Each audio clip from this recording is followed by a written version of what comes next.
सोहनलाल द्विवेदी जी ने कहा है कि लहरों के डर से नौका पार नहीं होती और कोशिश करने वालों की कभी हार नहीं होती। तो डियर स्टूडेंट, जुड़ जाइए क्लास में। आपके लिए लेके आए हैं एक शानदार सा प्रैक्टिस सेट। मैं हूं प्रशांत शर्मा। आज हम करेंगे एक रीजनिंग का प्रैक्टिस सेट जो कि बहुत ही धमाकेदार तरीके से और अब बहुत कम से कम टाइम में करेंगे हम लोग, कंसेप्टों को जानते हुए। जैसा कि आपको पता है, पिछली क्लास में आपका मैथ्स का प्रैक्टिस सेट कराया था, यहाँ पर रीजनिंग का प्रैक्टिस सेट करेंगे। आने वाले एग्जाम यू पीपल्स में पूरा का पूरा जोश रखिए और जोश के साथ आप तैयारी करते रहिए। और अब टाइम आ चुका है कि आप प्रैक्टिस सेट ही लगाएं। आपको सिलेबस में जो पढ़ना था वो पढ़ चुके हैं। अब जितने प्रैक्टिस सेट लगाओगे आप एग्जाम में उतने नंबर पाओगे। चलिए बिना किसी देरी के स्टार्ट करते हैं हम लोग पहला प्रैक्टिस सेट का पहला क्वेश्चन। पहला प्रैक्टिस सेट का पहला क्वेश्चन जो कि आपके सामने है आपकी स्क्रीन पर। अगर इस क्वेश्चन का आंसर आपको पता है तो बताइए। देखो, दिए गए अक्षरों समूह द्वारा कौन सा अर्थपूर्ण शब्द बन सकता है। तो मैं आपको बता दूं, इस क्वेश्चन के लिए बुकैब बहुत आवश्यक है आपको। तो बुकैब के लिए जो आप डेली यूजेज में जो क्वेश्चन आप करते हो वो अच्छा हो जाए। डेली यूजेज वाली चीजों को आप याद करके रखते हो तो आपका बहुत ही शानदार इंग्लिश इंप्रूव होगी। तो सिंपल सी बात है, यहाँ पे ये पूछ रहा है AUBE/T, इससे क्या कौन सा अर्थपूर्ण शब्द बन सकता है। तो आपको यहाँ दिखाई दे रहा होगा कि जो शब्द यहाँ पे हम यूज करेंगे, तो इससे सिंपल सी बात है कि अगर पहले अपना दिमाग खर्च करना है, मतलब इनको आगे पीछे यूज करके, जैसे यू से कोई बन सकता है UABE/T, लेकिन मुझे साफ साफ दिखाई दे रहा है इसमें कि आप इनमें दिमाग न लगाकर सीधे इन वर्ड्स को देखो, आंसर यहां से आपको प्राप्त हो जाएगा। पहले तो मुझे यहाँ इस क्वेश्चन का जो आंसर आएगा वो आपका ब्यूटी आएगा, BEAUTY। जो इस क्वेश्चन का आंसर होगा तो समझ में तो आया होगा, लेकिन समझने के लिए इसमें किया क्या आपने सर, ये सिंपल तरीके से बताइए। तो इस क्वेश्चन को करने से पहले हम लोग क्या करेंगे कि पहले आप ऑप्शन में देखो ABOUT, अबाउट की जो स्पेलिंग होती है, क्या ये सही है। और सही है तो इसमें कहीं ओ यूज हुआ है, क्या ओ ऊपर है। ये इसकी बहुत ही शानदार ट्रिक है। आप इसमें आप इस क्वेश्चन को मत देखिए, यहाँ पे पहले आप इस ऑप्शन को देखिए। अबाउट में ओ दे रखा है, क्या ओ ऊपर है। तो ओ ऊपर है नहीं, तो ये तो आंसर कभी हो ही नहीं सकता। सबसे शानदार ट्रिक है, लाजवाब ट्रिक है। आप यहाँ देखिए, ये क्या दो बार ई ऊपर यूज हुई है, इसमें ई और ई दो बार आया है, क्या दो बार यूज हुआ है, नहीं हुआ। तो बहुत सारे बच्चे कहते हैं इस क्वेश्चन को छोड़ दीजिए कि इसमें बुकैब यूज हो रही है। भाई बुकैब यूज हो रही है, आप इंग्लिश नहीं पढ़ते हैं फिर भी आप मेरी क्लास में आए तो आपको 100% बेहतरीन तरीके से बेहतरीन प्रश्न और बेहतरीन कंसेप्ट के साथ आपको क्लास मिलेगी और आपको रेगुलर क्लास मिलेगी। आप यहाँ देखिए, अब जो ऑप्शन ये बचा, अब कह रहा AUBETY, ये कोई वर्ड नहीं होता। अगर आपको दिख रहा ब्यूटी, और हम लोग इस ब्यूटी को बहुत ज्यादा यूज करते हैं, ब्यूटीफुल वगैरह वगैरह। तो सिंपल सी बात है कि ब्यूटीफुल इस क्वेश्चन का आंसर होगा, जो कि आशा करता हूं समझ में आया होगा। तो देखो, इसी प्रकार के कंसेप्ट अगर आपको सीखने हैं ना, तो प्रश्नों के हिसाब से मेरे साथ लगे रहिए। चलिए आइए अगला प्रश्न हम देखते हैं। दूसरा क्वेश्चन जो है, और हर टॉपिक से हमने यहाँ पे प्रैक्टिस साइड में क्वेश्चन रखा है, बिल्कुल एज इट इज आपका पेपर सिंपल ऐसा ही आएगा। तो देखिए क्वेश्चन को पढ़ते हैं हम लोग। ये कह रहा है सुषमा रश्मि से धनी है, सुषमा रश्मि से धनी है जबकि आनंद प्रिया से अमीर है। और अरुण जो है, अरुण रश्मि जितना अमीर है, मतलब अरुण और रश्मि दोनों बराबर है, इक्वल है। शोभा सुषमा से अमीर है। उपयुक्त कथन के आधार पर निम्नलिखित प्रश्नों के कथनों के उत्तर। मैंने यहाँ पे नॉर्मल क्वेश्चन को न लेकर जो आपके एग्जाम में जो आने वाले क्वेश्चन है, केवल उन्हीं क्वेश्चन पर चर्चा की है। तो यहाँ पे देखो, हम लोग क्या करेंगे, सबसे पहले कि हम लोग एक लाइन पढ़ेंगे और उसको ही बनाएंगे। सिंपल सी बात है, सुषमा रश्मि से धनी है। सुषमा जो है आपकी SU कर लेंगे, सुषमा धनी है आपकी रश्मि से, मतलब सुषमा को हम पहले रखेंगे और रश्मि को नीचे रखेंगे, या रश्मि जो है थोड़ी छोटी है, इससे कम धनी है। अब यहाँ पे कह सकते हैं अगला, जबकि आनंद प्रिया से अमीर है। जबकि आनंद है जो प्रिया से अमीर है, तो ये बात इन दोनों से कहीं भी रिलेट नहीं करती, तो इसे हम अलग बनाएंगे। जो हमारा आनंद है AN ले लेते हैं, आनंद जो है प्रिया से अमीर है, तो प्रिया इससे नीचे रहेगी। अब यहाँ पे अगली लाइन पढ़ेंगे, अरुण रश्मि जितना अमीर है। अरुण जो है रश्मि जितना अमीर है, तो यहाँ पर रश्मि की पहले बात की गई थी। अरुण और रश्मि दोनों बराबर के हैं। जो अरुण है हमारा, वो आपका रश्मि के बिल्कुल इक्वल है। ये दोनों इक्वल है, क्या है, इक्वल। अगर देखा जाए शोभा सुषमा से अमीर है, जो शोभा है ना वो सुषमा से भी अमीर है, शोभा सबसे ज्यादा अमीर है, यहां पे कह सकते हैं। अब पूछा गया उपयुक्त कथन के आधार पर निम्नलिखित में से कौन सा कथन सही है। अब देखो अगर आंसर निकालना होता तो बहुत आसान होता। अगर आपसे कहा जाता सबसे अमीर कौन है तो शोभा हो जाएगी, लेकिन हम डिसाइड नहीं कर सकते यहाँ पे, तो सिंपल सी बात है कि यहाँ ऑप्शन पढ़ेंगे। अब ये कह रहा है रश्मि प्रिया से करीब है, क्या ये स्टेटमेंट सही है? रश्मि प्रिया से करीब है, प्रिया और रश्मि का कंपेयर कोई नहीं हो सकता क्योंकि इनमें रिलेशन नहीं दिया है, कोई रिलेशन नहीं है, तो नहीं कह सकते हम लोग, तो ये गलत हो जाएगा। प्रिया अरुण से अमीर है, प्रिया अरुण से अमीर है, ये नहीं कह सकते क्योंकि अरुण और ये तुम्हारा ये अरुण है, अरुण और रश्मि बराबर है और इन दोनों का कोई भी रिलेशन नहीं है, तो ये भी ऑप्शन गलत होगा। अरुण सुषमा से करीब है, अरुण जो है सुषमा से करीब है, भाई सुषमा तो सुषमा से अरुण करीब है ना, क्योंकि ये दोनों बराबर है। अब सुषमा से तो ये करीब है, तो ये ऑप्शन आपका सही होगा। आनंद रश्मि से अमीर है, आनंद रश्मि से अमीर है, कुछ नहीं कह सकते, तो सिंपल सी बात है। आशा करता हूं ये क्वेश्चन समझ में आया होगा। देखो मैंने नॉर्मल क्वेश्चन को नहीं भी रखा है यहाँ पे, बहुत ही शानदार प्रश्नों पे हम चर्चा कर रहे हैं, तो इस क्वेश्चन का आंसर ये होगा। आशा करता हूं समझ में आया होगा। चलिए आइए अगले प्रश्न में चलते हैं। तीसरा क्वेश्चन है आपका, नीचे दिए गए 4 शब्दों में से 3 शब्द एक दूसरे से विशेष समानता रखते हैं, मतलब 3 सिमिलरिटी है, 3 में सिमिलरिटी है, एक डिफरेंट होगा। जो आपके ऑप्शन दिए गए हैं उनमें 3 सिमिलर होंगे, एक डिफरेंट होगा। ये क्वेश्चन रीजनिंग में अक्सर पूछा जाता है, हर एग्जाम में आता है, और ये आपके क्लासिफिकेशन टॉपिक से है। अब टॉपिक भी बताता चलेंगे हम यहाँ पे। देखो गाजर है, गाजर, आलू, मूली और बैगन, ये जो तीनों होते हैं ना, ये क्या होते हैं यहाँ पे, ये तीनों जमीन के अंदर होते हैं, और बैगन जो होता है वो पेड़ पे होता है। तो यहाँ पे जो बैगन होगा वो आपका डिफरेंट हो जाएगा। तो आशा करता हूं समझ में आया हो। अगर मैं एक क्वेश्चन और बताता हूँ, एक क्वेश्चन तो बता दिया, इसके साथ ही एक क्वेश्चन और बताता हूँ, जिससे क्या है आपको कहीं भी टेंशन ना हो, क्योंकि एक के साथ एक फ्री है। यहाँ पे एक प्रैक्टिस सेट लगा रहे हो, 2 प्रैक्टिस सेट आपके लगेंगे। देखो अगर बैगन की जगह कुछ और दे देता, यहाँ पे कोई भी ऐसी फसल दे देता, जैसे मैं मान के चलूं कि सलगम दे दिया, मैंने सलजम दे दिया। अब देखो सलजम कह देता तो यहाँ पे गाजर, आलू, मूली और सलजम, बैगन नहीं होता। तो यहाँ पे आप कहते क्या डिफरेंट है, तो ये आप कमेंट बॉक्स में करके बताइए, मैं आपको बता दूं। आप इसका आंसर अगर मुझे बताइए, अगर पता है, नहीं पता है तो चलिए मैं बताता हूं।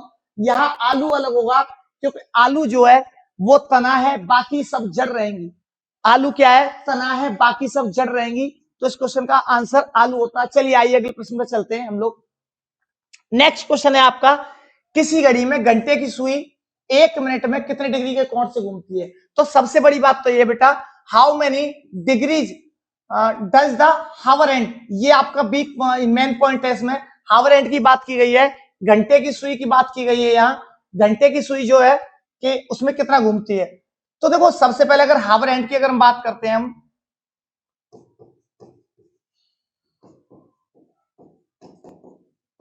आवर एंड की अगर बात करते हैं, तो देखो पूरा जो चक्कर लगा के आएगी घड़ी, यहां से 12 से लेकर जब पूरा सुई चक्कर लगाएगी, तो यहां तक दोबारा आने में कुल टोटल 12 आवर लेगी। और 12 आवर यहां पर कह सकते हैं 12 आवर जो होंगे इजिकल टू होंगे 360 डिग्री के, और इससे से मिनिमाइज करेंगे तो 1 आवर इजिकल टू 30 डिग्री हो जाएगा। और 30 degree 1 hour is equal to 30 degree हो जाएगा। अगर इसे 30 डिग्री को मतलब 1 आवर को 60 मिनट कह सकते हैं हम लोग, 60 मिनट इजिकल टू 30 डिग्री हो जाएगा। अगर इसे मिनिमाइज करेंगे तो 1 मिनट इजिकल टू वो आएगा आपका 1/2 डिग्री हो जाएगा, जो इस क्वेश्चन का आंसर होगा। लेकिन फिर भी थोड़ा सा और क्लासिफिकेशन बताता हूं, क्योंकि देखो आंसर और क्वेश्चन दोनों चीज नहीं बतानी हमें, केवल आपको पढ़ाने के लिए आए हैं, हम लोग पढ़ाएंगे। यहाँ पर सिंपल सी तरीका है, आप बिल्कुल टेंशन फ्री हो के आप प्रैक्टिस सेट लगाइए, एज इट इज पेपर जैसा है। अगर आपको पेपर जैसा चाहिए तो हमारे पास आइए। देखो आगे 1 मिनट में बात करें तो यहाँ पर 60 सेकंड होती हैं, क्योंकि क्वेश्चन यही थोड़ी आएगा, क्वेश्चन कुछ और भी पूछ सकता है आपसे। 1 मिनट में 60 सेकंड होती हैं, 60 सेकंड में 1/2 डिग्री जाएगा, तो 1 सेकंड में जो क्लासिफिकेशन रहेगा 1/120 डिग्री रहेगा। आप इन तीनों डिजिट को याद कर लीजिएगा, आपके काफी क्वेश्चंस बन जाएंगे। यहीं पे मैं एक और चीज बताना चाहूंगा कि जो आपकी मिनट एंड होती है ना, मिनट एंड, बेटा ये घंटे की सुई की चाल है, कह सकते हैं इसे, क्या कह सकते हैं, घंटे की सुई की चाल,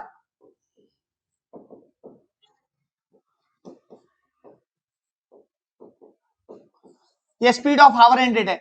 अगर बात करें तो मिनट की सुई की चाल है, ये क्या है, मिनट की सुई की चाल।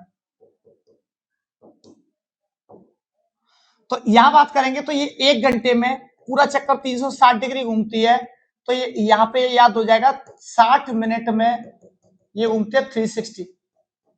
अगर इसे मिनिमाइज करेंगे तो 1 मिनट इजिकल टू आपका रहेगा 60 डिग्री, 6 डिग्री, 6 डिग्री रहेगा। और अगर 60 सेकंड की बात करेंगे तो 6 डिग्री, अगर 1 सेकंड में बेटा जो मिनट वाली सुई है वो 60/6 ये हो जाएगा 1/10 डिग्री। तो जो आपका रहने वाला ये क्लासिफिकेशन समझ में आया होगा। अब क्वेश्चन आता है कि 29 सेकंड में आपकी मिनट की सुई कितने डिग्री के कोण से घूमती है, ये आप बताइए मुझे कमेंट बॉक्स में। अगर आपको आता है, नहीं आता तो आप सीखिए हमारी क्लास में रेगुलर रहकर। चलिए आइए अगले प्रश्न में चलते हैं हम लोग। अगला जो क्वेश्चन है, क्वेश्चन मार्क के स्थान पर उपयुक्त विकल्प में से क्या चुनना है। भाई सिंपल सा तरीका है कि आपको जो सीरीज दे रखी है यहाँ पे, आपको जो भी सीरीज यहाँ पे दे रखी है उसको देखना है। अगर हम लोग यहाँ पे देखें, ये आपका जो क्वेश्चन है ना, ये आपका जो कोडिंग डिकोडिंग टॉपिक है, तो सिंपल सी बात है। देखो पहले तो आपको देखना है कि कैपिटल और यहाँ पे स्मॉल का बहुत बड़ा रोल है, क्योंकि देखो इसमें 3 कैपिटल है, इसमें 2 कैपिटल है, इसमें 3 कैपिटल है, तो अगले वाले में 2 कैपिटल आएंगे, ये याद रखें। पहले 3 कैपिटल पीछे थे, 2 कैपिटल आगे हो गए।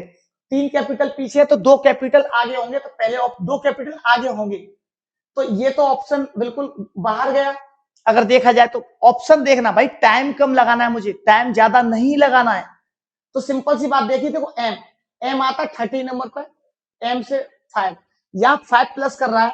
अगर मैं देखूं तो इधर +5 कर रहा है, और अगर आगे भी ऐड करता हूं +5 कर रहा है, तो यहाँ पे 13 और 5 18, 18 और 5 23, 23। अब मैं कर क्या रहा हूँ, 13 और 5, भाई एम 13 नंबर पे आती है, कितने पे आती है, 13 पे। ये आपको याद होना चाहिए। ये 18 नंबर पे आता है, ये 23 पे आती है। तो अब यहाँ पे 5 23 और 5 28 होगा। 28 का मतलब होता है आपका बी। क्यों 28 पे बी, क्यों, क्योंकि 26 लेटर होते हैं।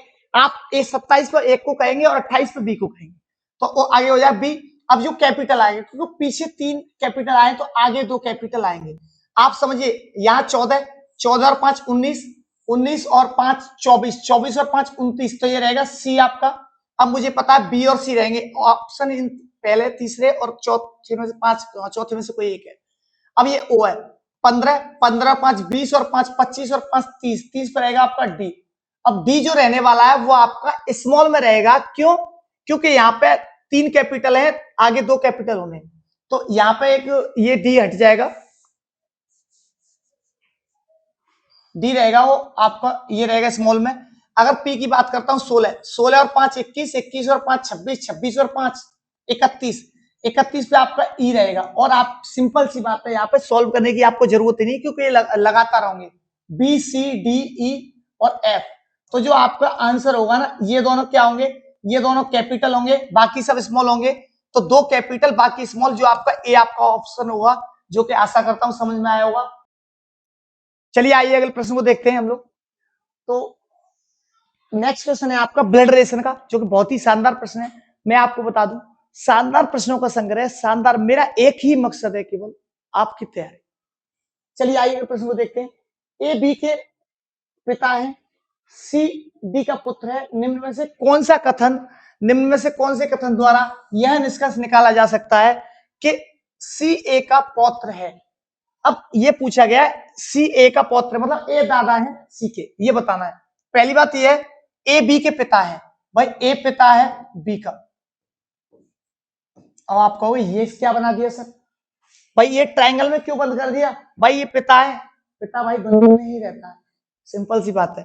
देखो मेल, अगर मैं मेल कैंडिडेट जो होगा, मेल कैंडिडेट को मैं इसमें ट्रायंगल में रखता हूं, कुछ लोग प्लस में रखते हैं, प्लस में भी रख देता हूं, दोनों में कुछ भी रख सकते हैं।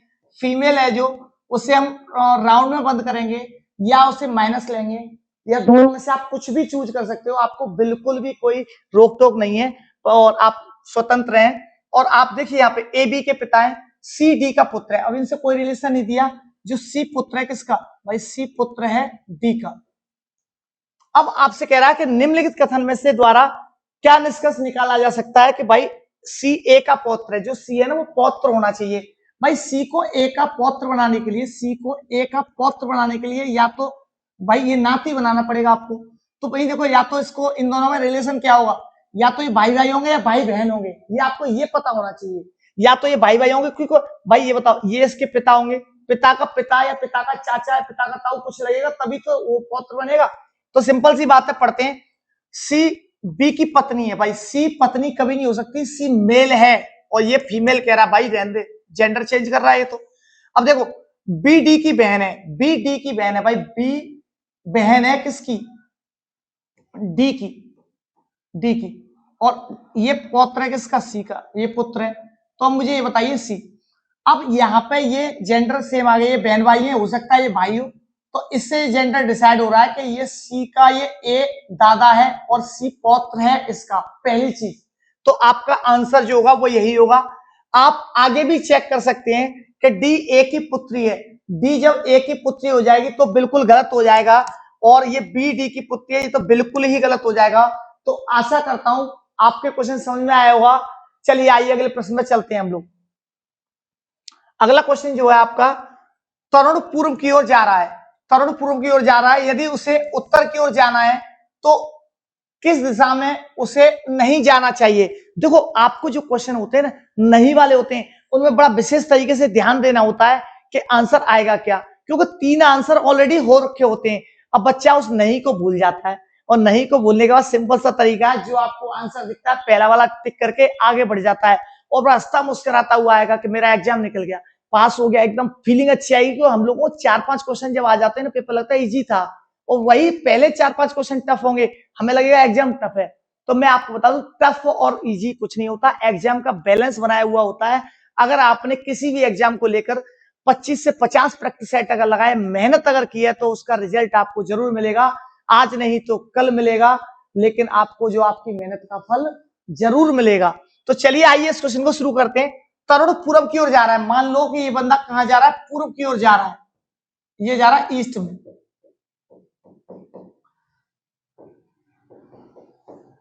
अब ये कह रहा है कि यदि उसे उत्तर की ओर जाना हो तो उसे किस दिशा में नहीं जाना चाहिए। सिंपल सी बात है।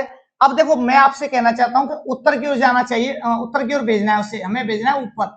अगर नॉर्थ में जाना है उसे, अगर नॉर्थ में उसे जाना है तो सिंपल सा तरीका है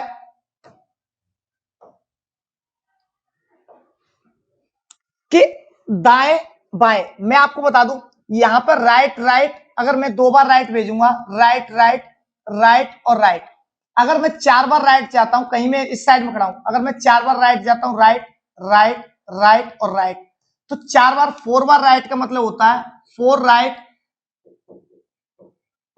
या 4 लेफ्ट। आप 360 मूव कर जाते हो, मतलब सेम डायरेक्शन।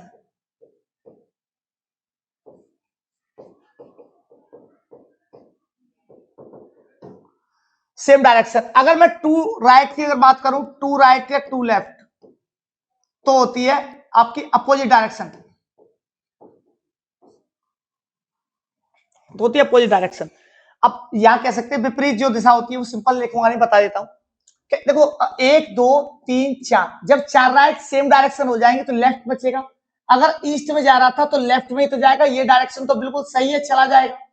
भाई वो कह रहा है कि कौन सी में, किस दिशा में उसे नहीं जाना चाहिए, तो पहला आंसर, इस क्वेश्चन का आंसर जो है वो भेज देगा राइट में। दूसरा देखते हैं, 1 2 2 राइट, अच्छा देखो यहां पे 2 राइट और 2 लेफ्ट है, कट जाएंगे आपस में, फिर बंदा लेफ्ट में चला जाएगा। तो मैं आपको आशा करता हूं समझ में आ रहा होगा, नहीं आ रहा तो बताता हूं। 4 राइट है, पहले खत्म हो गए, 4 राइट पहले खत्म हो गए, लेफ्ट में जाएगा बंदा, लेफ्ट का मतलब होता है नॉर्थ में जा रहा है, ये जा सकता है। ये 2 राइट से 2 राइट 2 लेफ्ट कट गए, एक आपका लेफ्ट बचेगा, फिर भी बंदा नॉर्थ में जा सकता है।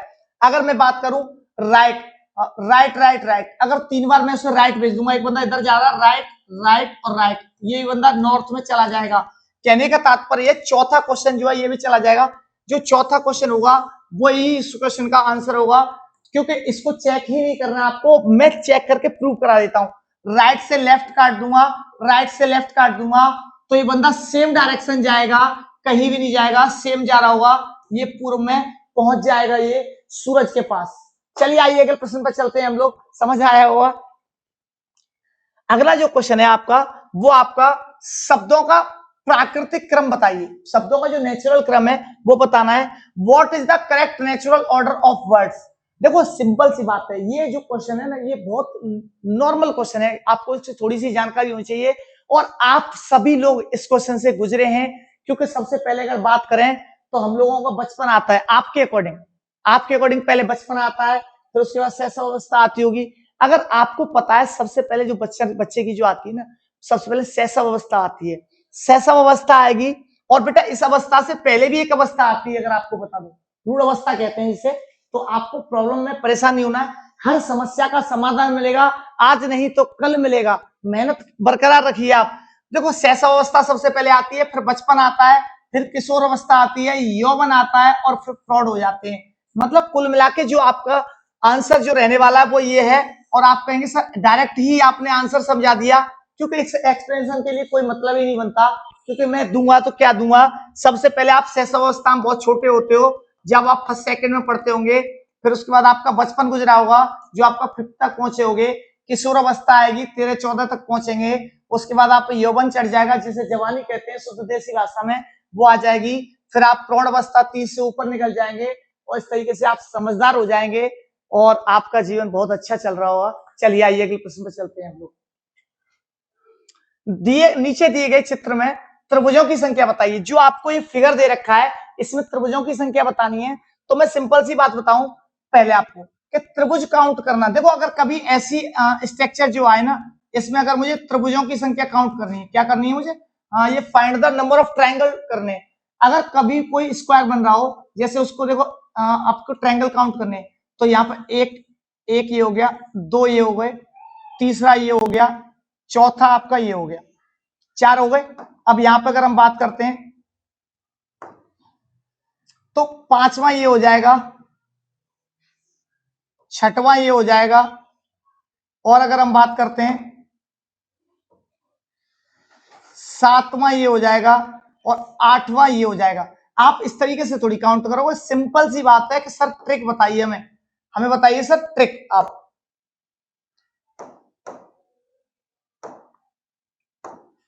तो देखो ट्रिक बताने के लिए क्या है, अगर ये संख्या 4 पार्ट में 1 2 3 4 पार्ट्स में अगर डिवाइड है, तो सिंपल सी बात है 4 का हम 2 गुना कर देंगे, 8 ट्रायंगल हो गए, जो मैंने आपको गिन के बताए। एक और समझिए आप, इस तरीके की कोई स्ट्रक्चर है, इसको आप यहाँ पे 6 पार्ट्स में डिवाइड है, 1 2 3 4 5 6 का डबल कर देंगे, 6 × 2 आपका 12 हो जाएगा, और इसमें आंसर होंगे। अगर मैं इसे एक बार और काट दूं तो इसे 8 टुकड़ों में, तो 8 × 2 16 आपके इसमें ट्रायंगल होंगे। तो त्रिभुजों की संख्या जो निकालनी है तो वो इस तरीके से आप कर सकते हैं। चलिए आइए इस क्वेश्चन को देखते हैं हम लोग। तो देखो मैं इस क्वेश्चन जैसा एक बनाता हूं, एक ट्रायंगल। जैसे आप मुझे ये बताइए, ये एक बना हुआ है, इसमें अभी मैंने आपको बताया कितने त्रिभुज हैं इसमें।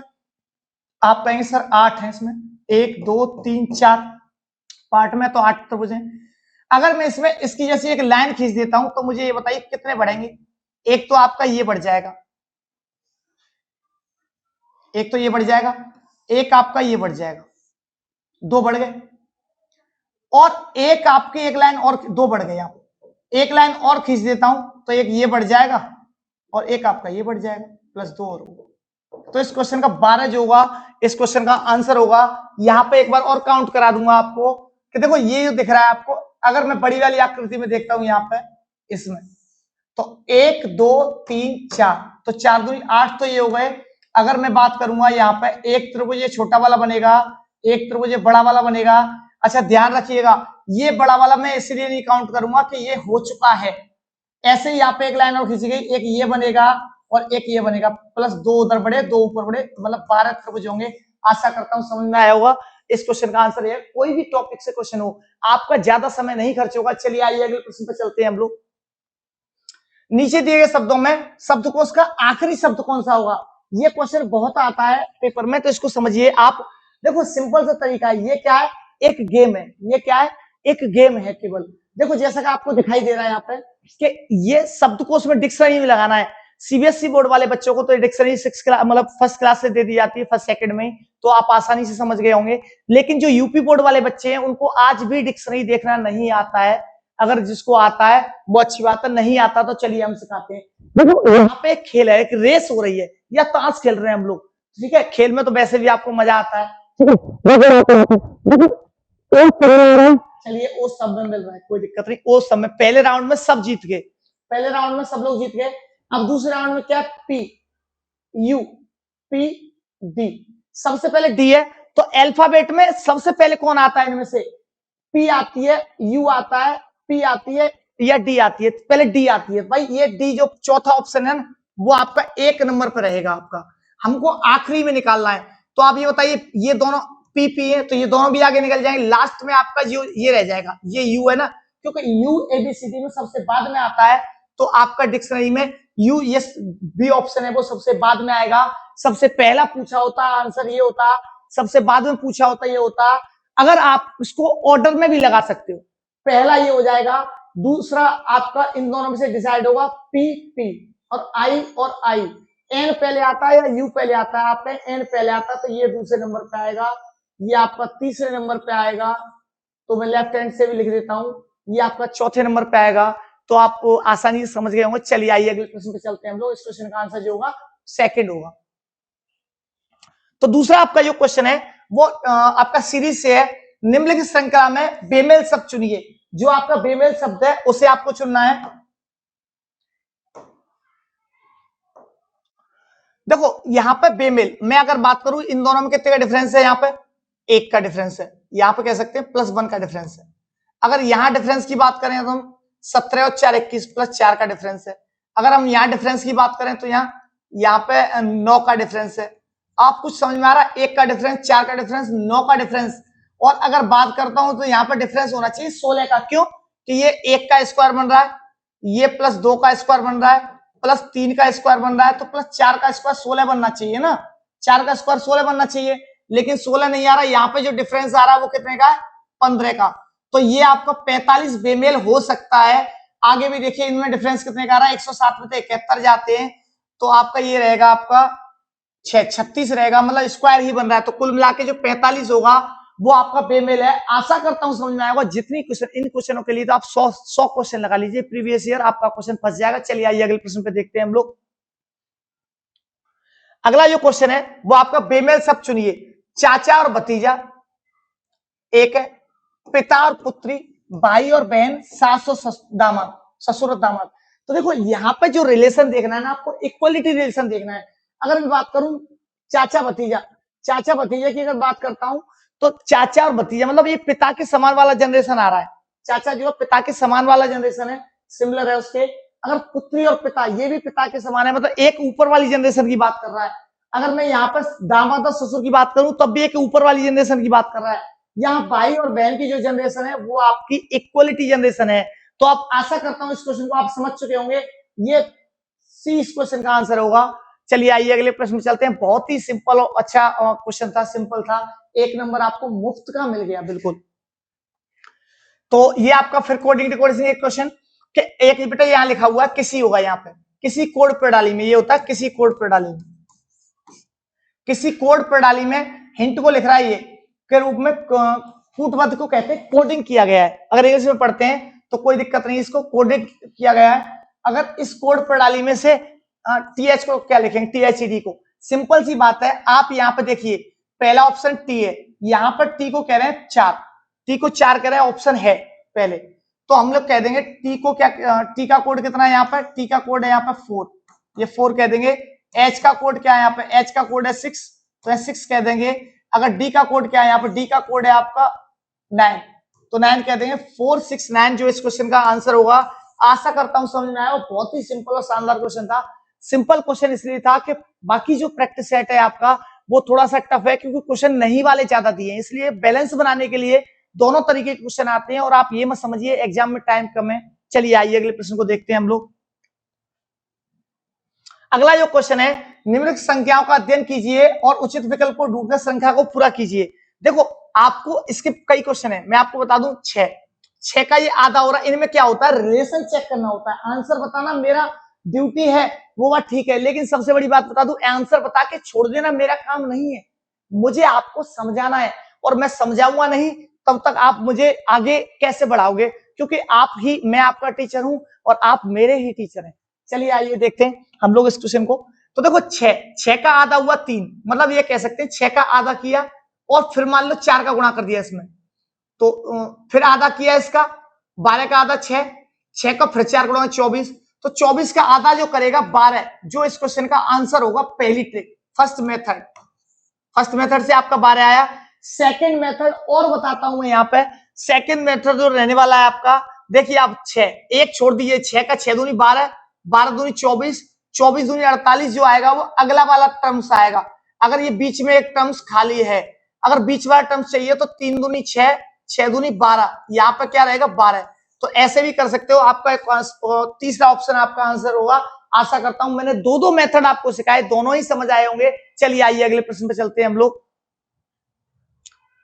हाँ, अगला क्वेश्चन है कैलेंडर से। मैं आपको बताना चाहूंगा, मुझे एक छोटा सा एक क्वेश्चन आप बताइए कि आप लीप वर्ष में कितने दिन होते हैं और कौन से ऐसे प्रधानमंत्री थे जिनका जन्मदिन 29 फरवरी को मनाया जाता है, ये आप मुझे बताएंगे, ठीक है। तो यहां बात करें कल से पहले दिन, कल से पहले का दिन शुक्रवार था। अगर मैं बात करूं पहले बनाऊं आज, ये हमारी आज टुडे, अब ये है हमारी कल से पहले का दिन, था की बात कर रहा है यहाँ पे, था। ये आपके पॉइंट्स में पहुंच गया, तो आप यहाँ पे ध्यान से देखेंगे, इंग्लिश वाले बच्चे देखेंगे यस्टरडे की बात कर रहा है, टुमारो की बात कर रहा हो तो आगे जाते हैं हम लोग, यस्टरडे की बात कर रहा है तो हम पीछे जाएंगे। तो अगर कल से पहले, भाई वो कह रहा है कल से पहले का दिन क्या था, फ्राइडे था, यहाँ आपका फ्राइडे था, तो यहाँ होगा सैटरडे। अब ये कह रहा है कल के बाद का दिन कौन सा है, मतलब आज तो है, कल के बाद कल होगा आपका ये सैटरडे, यहां होगा संडे, यहां मंडे, और कल के बाद का इस दिन की बात कर रहा है वो ट्यूसडे होगा।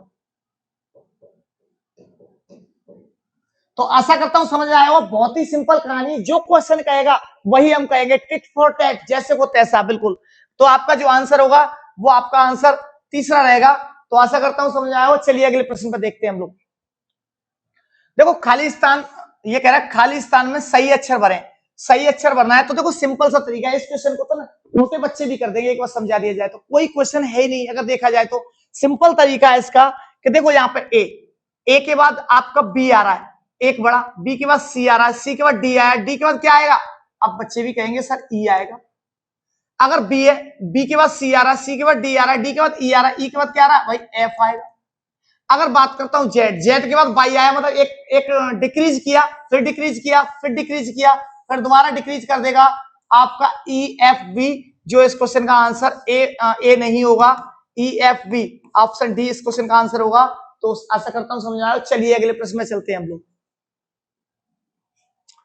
अगला जो क्वेश्चन है, नीचे दिए गए प्रश्न में एक कथन शामिल है जिसके अनुसार दो तर्क दिए गए हैं और तर्क 1 और 2 दिए गए हैं, आपको यह तय करना है कि कौन सा तर्क मजबूत है। ये जो क्वेश्चन है ना, वो आपके बच्चे इसे देख के घबरा जाते हैं, बिल्कुल आपको टेंशन नहीं लेनी, मैं इसको ऐसे शानदार कंसेप्ट के साथ आपको क्लियर कराऊंगा कि आप भी कहेंगे वाह मजा आ गया। चलिए आइए देखते हैं, हम लोग स्टेटमेंट पढ़ते हैं, स्टेटमेंट और आपका ये है आपका आर्गुमेंट है, कह सकते हैं स्टेटमेंट आर्गुमेंट के बारे में बात करते हैं हम। तो पहले हम लोग स्टेटमेंट पढ़ेंगे, अपना दिमाग इस क्वेश्चन में बिल्कुल खर्च नहीं करना, जो स्टेटमेंट कह रहा है उस पर चलना है। स्टेटमेंट कह रहा है क्या सरकार को दालों के निर्यात, अगर निर्यात की बात करें तो निर्यात जो है वो आपके एक्सपोर्ट की बात कर रहा है, एक्सपोर्ट की कह रहा है, पर प्रतिबंध लगाना चाहिए। क्या सरकार को दालों के निर्यात पर, मतलब दालों को बाहर भेज देना चाहिए, ये कह रही है। आर्गुमेंट पढ़ते हैं हम लोग, हाँ इससे भारत की दालों की कीमत में कमी हो जाएगी। अच्छा, दालों को हम बाहर बेच देंगे तो यहां तो कॉस्ट बढ़ेगी, जैसे कि आपने देखा है 2 साल से आलू की कहीं बाहर बिक्री नहीं हो रही, तो आलू सस्ता है। जैसे ही दालों को जब हम बाहर नहीं बेचेंगे, अपने देश में रहेंगे, तो दालों की कीमत नहीं बढ़ेगी। ये तर्क बिल्कुल मजबूत है, आप यहाँ पे कह सकते हैं सिंपल तरीका है कि ये सही होगी। हाँ, यहाँ का सेकंड पढ़ते हैं, नहीं इस निर्णय से निर्यात उद्योग में नौकरियां समाप्त हो जाएंगी। नौकरी की बात पहले तो ऊपर कहीं नहीं की गई है, और नौकरियां क्यों समाप्त हो जाएंगी, क्या दालों के वहां भेजने से, इंपोर्ट एक्सपोर्ट से ही नौकरियों पर प्रभाव पड़ता है, नहीं, ये बिल्कुल गलत होगी। तो आपका जो तर्क रहेगी, तर्क 1 मजबूत रहेगी, जो इस क्वेश्चन का आंसर ए ऑप्शन रहेगा। तो आशा करता हूं समझ में आया होगा। एक यहाँ पे कोई भी दिक्कत नहीं, कोई भी टेंशन नहीं ली, इस प्रकार के प्रश्न को आप पढ़ने के लिए मेरे साथ बने रहिए। देखो मैं इस सेट में हर तरीके का क्वेश्चन रख रहा हूं, तो यहाँ पे आपको देखना है और समझना है और उसी के अकॉर्डिंग आप तैयारी करनी है। पेपर का लेवल जो रहने वाला है सर वही रहने वाला है बिल्कुल। चलिए आइए अगले प्रश्न को देखते हैं हम लोग। नेक्स्ट जो क्वेश्चन है, नीचे दी गई श्रृंखला में खाली जगह पर भरें। देखो यहाँ पे इस श्रृंखला सीरीज दी गई है, इस सीरीज को भरने के लिए हम लोग क्या करेंगे कि हमें पता है 1 दे रखा है, 1 के बाद 1 दे रखा है, फिर आपका 2 दे रखा है। तो देखो 1 को 1 से ऐड करेंगे तो आपका नेक्स्ट नंबर 2 आ जाएगा और 2 और 1 दोनों को ऐड करेंगे, 1 से 1 को ऐड किया तो 2 आ गया और 1 और 2 को ऐड किया तो 3 आ गया और 2 और 3 को ऐड किया तो 5 आ गया, 5 और 3 को ऐड किया तो 8 आ गया और 5 और 8 को ऐड किया तो 13 आ गया। तो 8 और 13 और 8 को हम ऐड कर देंगे तो ये हो जाएगा तुम्हारा 21 जो इस क्वेश्चन का आंसर होगा 21। तो आशा करता हूं समझ में आया होगा। इसी प्रकार की सीरीज के क्वेश्चन आपके 2 से 3 जरूर रहेंगे, तो आप प्रयास कर लें। चलिए आइए अगले प्रश्न पे देखते हैं हम लोग। यहाँ पे सत्यता और बनावटीपन, सत्यता और बनावटीपन। कुछ लोग दिखते सत्य हैं लेकिन होते बनावटी हैं, कुछ लोग दिखते बनावटी हैं लेकिन होते सत्य हैं। जैसे कि वो सिंपल सा तरीका है, आप यहाँ पे देखिए, देखो सत्यता है और बनावटीपन एक दूसरे के क्या है, ये अपोजिट है एक तरह से। तो यहां कह सकते हैं कि प्रश्न युग में 2 शब्द, शब्द युग में दूसरा शब्द क्या होगा। यदि पहला शब्द आपका विशेषज्ञ है तो भाई विशेषज्ञ जो होता है किसी चीज में विशेषता रखने वाला, इसी प्रकार से विशेषता विशेषज्ञ का जो विलोम होगा उसे देखते हैं। तो देखो अगर मैं बात करूं प्रतिनिधि, कोई मतलब नहीं है इससे। अगर आवारा की बात करें, आवारा बिल्कुल नहीं हो सकता, आवारा बहुत अच्छे बच्चे होते हैं, वो आवारा होते हैं, ठीक है, तुम बिल्कुल बहुत अच्छे बच्चे हो। ये परखी होगा, परखी नहीं कह सकते। नवसीखिया हो सकता है भाई, कोई नवसीखिया हो सकता है कि कोई नया सीखने वाला और विशेषज्ञ उसमें विशेषता रखने वाला। तो आपका जो आंसर होगा इसका ऑप्शन ए रहेगा, नवसीखिया। बिगिनर जो होगा वो शुरुआत कर रहा होगा, इस क्वेश्चन का आंसर होगा। चलिए आइए अगले प्रश्न पे चलते हैं हम लोग। देखो अगले प्रश्न में जो क्या दे रखा है, दिए गए प्रश्न के नीचे दिए गए प्रश्न को अधोलिखित है, मतलब ये कह रहा है प्रश्न दिया गया है, इसमें ये पजल का क्वेश्चन है, पजल का जो क्वेश्चन आएगा उसको ध्यान से पढ़ना है, उसके बाद करना है। तो देखो मैंने यहाँ पे बाइलिंगुअल क्वेश्चन रखे हैं।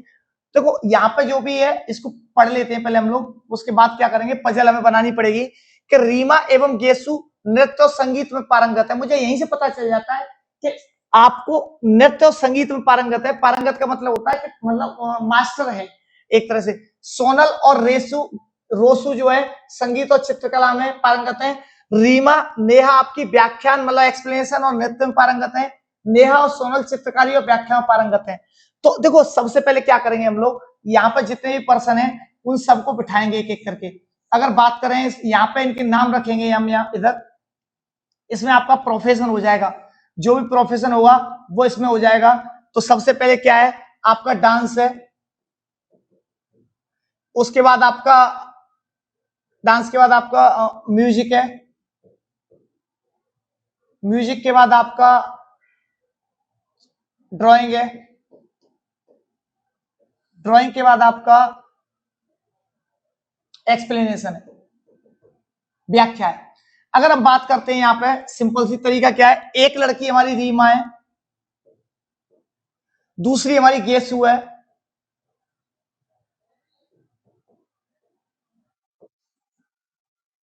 सोनल है, सोनल के बाद आपकी रोसू है,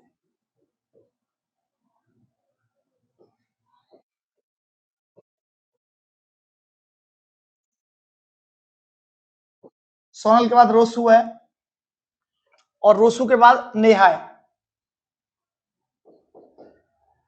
अब पढ़ते हैं यहाँ पे सीमा गेसु नृत्य और संगीत में। सीमा जो है रीमा और गेसु नृत्य और संगीत में। अगर रीमा की बात करें तो रीमा नृत्य कर लेती है, डांस भी कर लेती है, म्यूजिक भी कर लेती है और गेसु भी कर लेती है दोनों को। अगर हम बात करते हैं सोनल और रोसू, सोनल और रोसू जो है आपका संगीत और चित्रकला में, मतलब संगीत और चित्रकला में। सोनल संगीत में, म्यूजिक में है, संगीत और चित्रकला में, ये भी आपकी म्यूजिक में और ये इसमें। अगर बात करते हैं रीमा एवं नेहा व्याख्यान में, रीमा ये एक्सप्लेनेशन भी कर लेती है रीमा, और अगर नेहा की बात करें तो ये भी एक्सप्लेनेशन कर लेती है। और दूसरी चीज और है इसकी क्या है, नृत्य डांस भी कर लेती है, मतलब आपकी ये नेहा भी डांस कर लेती है रीमा भी डांस कर लेती है। तो नेहा नेहा और सोनल चित्रकारी एवं व्याख्यान में पारंगत हैं। नेहा और सोनल, बस सोनल चित्रकारी में आती है, इसको ड्राइंग इसको भी आती है, सोनल को तो आती है, नेहा को भी आती है। तो आपसे पूछा क्या गया है कि आपका नृत्य, संगीत और व्याख्यान में कौन सी लड़की पारंगत है। मतलब आपको उसको डांस भी आता हो, आपको डांस आता हो, आपको म्यूजिक भी आता हो और आपको एक्सप्लेनेशन भी आता हो। तो पहली चीज आपको ये म्यूजिक में होना चाहिए, वो आपके एक्सप्लेनेशन में होना चाहिए। ये आंसर रहेगा आपका। ये डांस आता है इसको, म्यूजिक नहीं आता। यहाँ पे कुछ छूट गया मुझे ऐसा लगता है। नहीं, सही है, बिल्कुल सही है, कोई दिक्कत नहीं है कि यहाँ पर डांस आता हो, म्यूजिक आता हो, एक्सप्लेनेशन आता हो। आपकी रीमा को तीनों चीज आती हैं, रीमा इस क्वेश्चन का आंसर रहेंगे। देखो इसको सिंपल तरीके से पढ़ना पड़ेगा, और मैंने आपको बताया कि इसमें तीन चीजें, दो चीजें जब भी दे रखी होती है ना, तो उसको आप एक सिंपल तरीके से पढ़ें और ध्यान से करें। तो इस क्वेश्चन का आंसर यही रहेगा। चलिए आइए हम अगले प्रश्न पे चलते हैं हम लोग। अगला जो क्वेश्चन है, नीचे दी गई श्रृंखला में खाली जगह के स्थान पर संभावित उत्तर क्या होंगे। तो देखो ये सिंपल है। ए से जी कितना बड़ा है, 6। सी से यहां कितना बड़ा है, आई, यहां भी 6। तो सिंपल तरीके से मैं अगर यहां पे लिखूं तो कह सकता हूं कि ए से जी में कितना बढ़ा रहा है, +6 कर रहा है, +6। और सी से यहाँ पे आई में कितना कर रहा है, यहाँ भी +6 कर रहा है। और डी से जे में कितना कर रहा है, +6 कर रहा है। मतलब कुल मिला के सिंपल तरीका है इसका कि ये 6 बढ़ा रहा है। तो 7 और 6 कितने हो जाएंगे, 13 एम हो जाएगा, या 9 और 6 कितने हो जाएंगे, ओ हो जाएगा, और 16 पी हो जाएगा। एम ओ पी जो पहला है वो इस क्वेश्चन का आंसर होगा। तो आशा करता हूं समझ आया होगा। चलिए आइए अगले प्रश्न पे चलते हैं हम लोग। नेक्स्ट क्वेश्चन है, यदि अंग्रेजी वर्णमाला को विपरीत क्रम में लिखा जाए, मतलब उसे अपोजिट में लिख दिया जाए, तो एन के दाईं ओर 8वां अक्षर क्या होगा। अगर मैं बात करूं यहां से विपरीत क्रम में लिखने की, तो यहाँ पे अपोजिट जो होगा वो इस तरीके से लिख जाएगा। अब ये कह रहा है एन के दाईं ओर, तो भाई एन जो होगी यहाँ पे, एन जो यहाँ पे आएगी, और एन के दाईं ओर अगर मैं आपको बता दूं दाया जाना है बाया जाना है। देखो पहली बात तो ये क्या बन रही है, ये आपको डी बन रही है। अगर किसी बच्चे को कंफ्यूजन है तो डी फॉर दाया हाथ होता है, ये बी बनती है बाया हाथ होता है। ऐसा मत कहना, ऐसा कहने का मतलब ये बहुत अच्छा लग रहे हो, बहुत अच्छे तो लग रहे हो लेकिन ज्यादा अच्छे भी नहीं लग रहे। तो देखो इधर देखिए, एन के दाईं ओर 8वां, तो एन के दाईं ओर मतलब राइट साइड जाना है। मतलब जो 14 नंबर है, 14 नंबर है उसमें से 8 घटाना है, जो बचेगा 6 बचेगा। और 6वें नंबर पे एफ आता है आपका, जो कि इस क्वेश्चन का आंसर होगा। आशा करता हूं समझ में आया होगा। दोबारा सुन लीजिए, जो आपका एन के, जो एन लिखा है आपका, एन के राइट साइड जाना है आपके 8वां अक्षर, तो आप लिख के जाएंगे, टाइम लगेगा। आपको कंसेप्ट के साथ जाना है। अगर आपको कंसेप्ट सीखना है इस चीज का कि आप हमेशा इसको छुट्टियों में करना चाहते हैं, तो हमेशा हमारे कंसेप्ट को आप पढ़ते रहिए। चलिए आइए अगले प्रश्न पर चलते हैं हम लोग। नेक्स्ट क्वेश्चन है आपका, रवि पश्चिम की ओर 12 किलोमीटर गाड़ी चलाता है। रवि पश्चिम की ओर जाता है, 12 किलोमीटर गाड़ी चला के वेस्ट में गया, 12 किलोमीटर, ये 12 किलोमीटर है। अब चलते हैं, वह दक्षिण की ओर मुड़कर 3 किलोमीटर जाता है। वो साउथ में जाता है और 3 किलोमीटर गया, 3 किलोमीटर ये साउथ में जाता है। और इसको 12 थोड़ा सा बढ़ा लेते हैं। फिर वह पूर्व की ओर मुड़ता है और 8 किलोमीटर सफर करता है। अगर मैं यहां से 8 किलोमीटर सफर करूंगा तो इतना हो जाएगा, ये 8 किलोमीटर चला गया। अब ये कह रहा है सफर करता है अपने आरंभिक स्थल से वो कितनी दूरी पर है। आरंभिक स्थल है उसका यही तो था, आरंभिक स्थल से कितनी दूरी पर है। तो ये जो डायरेक्शन रहेगी वो आपकी रहेगी 3 किलोमीटर। अब आरंभिक स्थल से कितनी दूरी पर यह पूछा गया है। अगर ये 8 है तो ये कितनी होगी, ये 8 हो जाएगी, क्योंकि ये आपका स्क्वायर काम करेगा। ये 4 रहेगी, तो 4 आपकी ये रहेगी, 4 ये रही, 3 ये रही। अब आरंभिक स्थल से कितनी दूरी पर, ये जो डायरेक्शन होगी वो आप पाइथागोरस थ्योरम लगा लीजिए, आपने पढ़ रखी होगी कि हाइपोटेनियस का स्क्वायर इक्वल टू होता है आपका perpendicular square plus base square.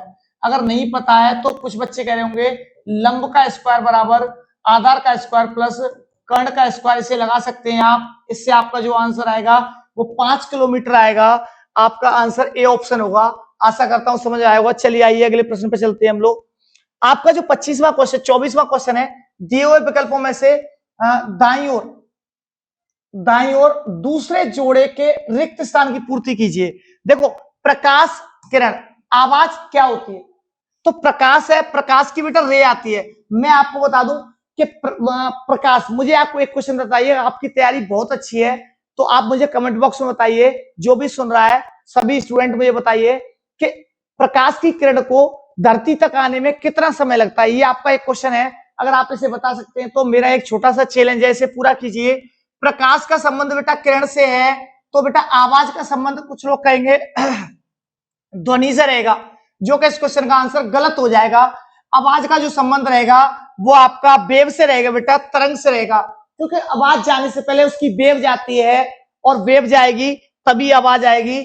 और आपसे मैं छोटी सी चीज और पूछना चाहता हूं कि जो आवाज है हमारी वैक्यूम में, यानी कि निर्वात में, वैक्यूम में उसकी स्पीड क्या होती है, उसे मुझे आप बताइए कमेंट बॉक्स में, अगर आपको पता है तो। आपकी तैयारी कैसी है? मैंने आपको 2 जीएस के क्वेश्चन दिए, अगर आप बता सकते हैं तो आप बताइए। चलिए आइए अगले प्रश्न पर चलते हैं हम लोग।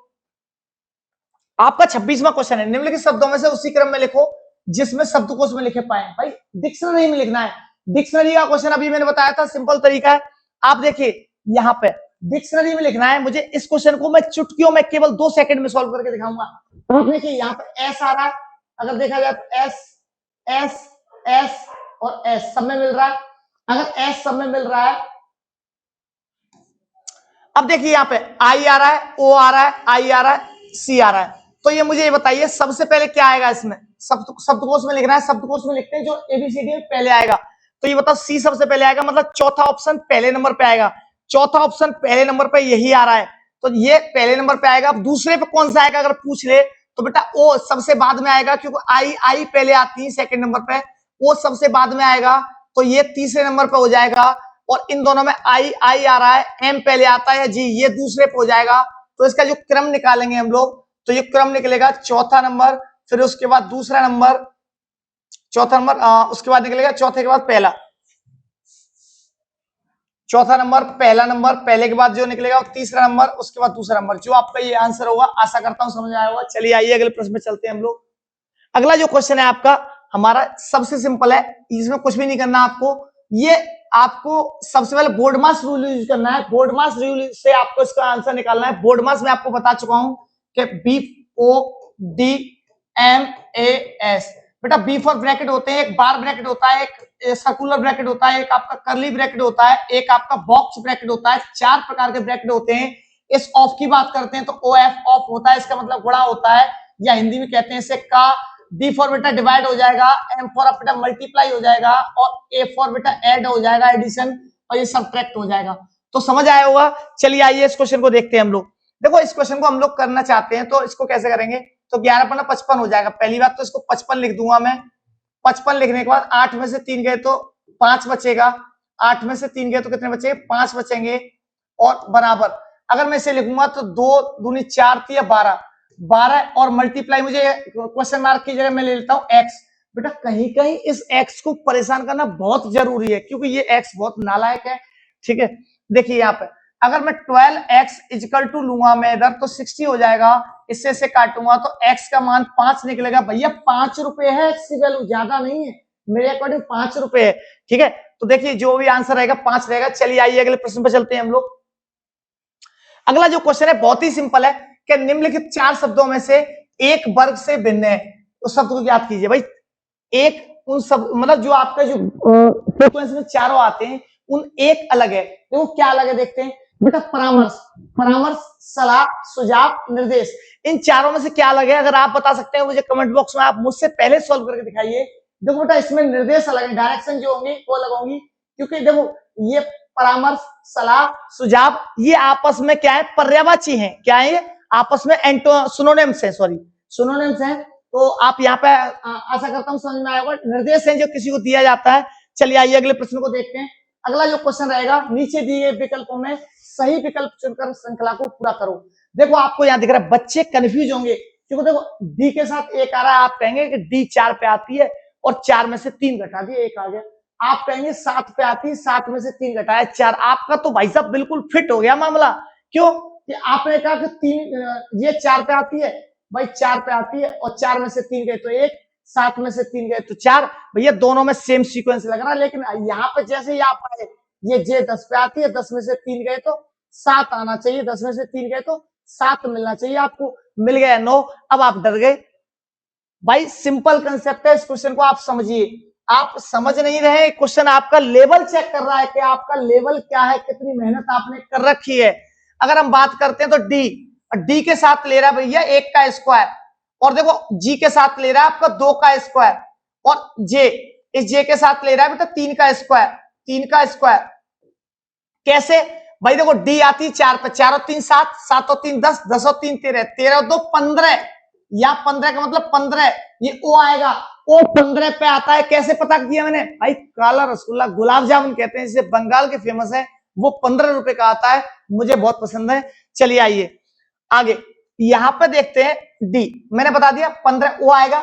अब देखो यहाँ 3 का वर्ग, 4 का वर्ग, 5 का वर्ग 25 आएगा, और 5 का वर्ग 25 आएगा। सॉरी गलती थोड़ी सी ये हो रखी है यहां से कि देखो यहाँ पे यहाँ कितना डी, ये डी आता है 4 पे, 4 और 3 7, 7 और 3 10, 10 और 4 14, मतलब इन दोनों में 3 3 का गैप, 10 और 3 13, 13 और 3 16 होगा बेटा यहाँ, ठीक है। तो 16 होगा, यहाँ पे कुछ भी कोई दिक्कत नहीं है, यहाँ पे थोड़ा सा मिस्टेक हो गई, 16 होगा। 16 पे पी आता है, और आपका यहाँ 1 का स्क्वायर, 2 का स्क्वायर, 3 का स्क्वायर, 4 का स्क्वायर, 5 का स्क्वायर 25, तो स्क्वायर ये पी की पावर पी के साथ 25, ये इसका आंसर होगा। आशा करता हूं समझ में आया होगा, थोड़ा कंफ्यूजन था उसके लिए माफी चाहते हैं हम लोग। चलिए आइए अगले प्रश्न पे चलते हैं। देखो इस श्रृंखला में कितने 9 के अंक है जिनके ठीक पहले 6 हो लेकिन बाद में 3 का अंक नहीं हो, तो आप इस क्वेश्चन को करेंगे। यूपी पुलिस का फेवरेट क्वेश्चन है एकदम ये। देखिए आप, ऐसे कितने 9 है, 9 होना चाहिए, उसके आगे पहले क्या होना चाहिए, पहले 6 होना चाहिए, लेकिन ठीक बाद में 3 नहीं होना चाहिए कहीं भी। चलिए चेक करते हैं। देखो ऐसे 9 देख रहे हैं, 9 के आगे 6 होना चाहिए, पीछे 3 नहीं होना चाहिए, 3 है ये गलत हो जाएगा। अगर देखिए ऐसे 9, ये आपका एक पेयर बन सकता है, क्योंकि एक पेयर इसलिए बन जाएगा यहां कि आपने यहाँ पे आगे 6 है, पीछे 3 नहीं है। अगर बात करते हैं आगे 6 नहीं है, छोड़ देंगे, आगे 6 पीछे 3 ना हो, कुछ भी हो चलेगा। यहाँ पे आगे 6 ये भी हो जाएगा, ऐसे 9, यहाँ पे पीछे 3 है, ये नहीं हो सकता। यहाँ पे अगर बात करें आगे 6 पीछे कुछ भी हो, और आगे 9, ये आगे 6 नहीं है इसमें, तो 1 2 3 4 इस क्वेश्चन का आंसर होगा। आशा करता हूं समझ में आया होगा। चलिए आइए अगले प्रश्न को देखते हैं, जो हो सकता है इस क्लास का लास्ट क्वेश्चन हो। नीचे दिए गए विकल्पों में से सही विकल्प को ढूंढकर पूरा करें। देखो यहाँ पर सिंपल सा तरीका है, ये कोडिंग डिकोडिंग कुछ भी नहीं है, आपको एबीसीडी के वर्ड्स याद कर लीजिए, और उनको याद करने का बहुत ही सिंपल तरीका है। देखो मैं कैसे याद करता हूँ, देखो एम है, एम में क्या है, एम में अगर मैं धक्का मार दूंगा इसमें तो ये ऐसा गिर जाएगा, 3 जैसा दिखेगा 13। अगर मैं इसको 3 को खड़ा कर दूंगा दोबारा डब्ल्यू बन जाएगा, तो ये 23, तो 3 जैसा दिख रहा है। सिंपल सी कहानी है मेरी भाई। अगर मैं आगे बताऊंगा, देखो बेटा इसे किंग 11 पंजाब से याद कर सकते हो आप। और देखो ये क्या है, ये आप कहोगे याद नहीं होती, देखो ये अब याद हो जाएगी, सांप दिख रहा है इसमें, बहुत ही शानदार ट्रिक है। आप मेरी क्लास में बने रहिए, आनंद आने वाला है आपको भरपूर। चलिए इस क्वेश्चन को देखते हैं। बी 2 पे आती है, 2 पे से अगर बढ़ाएंगे इधर तो बी से डी 2 बढ़ रहे हैं, और यहाँ पे फिर 2 बढ़ाए एफ, फिर यहाँ बढ़ाएंगे तो एच आएगा, ऐसे ए से 2 बढ़ाए सी आ गया, सी से ई आया, ई से 2 बढ़ाएंगे आपका जी आएगा, और जेड से 1 घटाया बाई से 1 घटाया एक्स से 1 घटाएगा तो आपका डब्ल्यू आएगा, एच जी डब्ल्यू, जो इस क्वेश्चन का आंसर होगा। आशा करता हूं समझ में आया। तो देखो वीडियो जो है ना आपको बहुत अच्छी लगी, आप मेहनत करते रहिए। और देखो मैं आपको सिंपल सी बात बता दूं, अगर आप मेहनत करते रहेंगे तो आपको मेहनत का फल जरूर मिलेगा। अगर आपको वीडियो अच्छी लगी हो तो आप इसके लाइक सब्सक्राइब और शेयर करना ना भूलें, और भाई कमेंट जरूर करें। और थैंक यू, जय हिंद जय भारत।